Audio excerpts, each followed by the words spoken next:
এখন অলরেডি দুটো ঠাকুর দেখা হয়ে গেছে। আর রাস্তায় যে পরিমাণ ভিড়, মনেই হচ্ছে না যে আজকে চতুর্থী, মনে হচ্ছে ষষ্ঠী বা সপ্তমী। কারণ সবাই বেরিয়ে পড়েছে অলমোস্ট ঠাকুর দেখতে। আর তাদের 2 হুইলার বা 4 হুইলার আছে, তারা তো বেশি রাতেই বেরোচ্ছে। এখন 11:15 বাজে। এখন আমরা যাচ্ছি কেন্দুয়া থেকে, তারপরে যাবো নাগতলায়।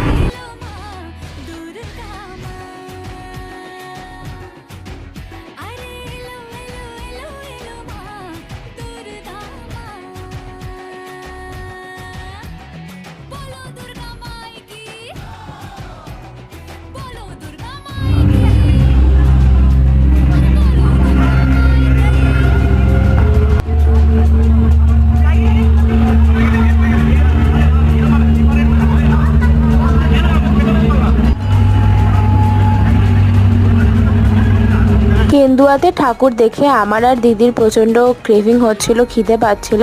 তো সামনেই ছোলা মাখাটা দেখে আর লোভ সামলাতে না পেরে দুজনে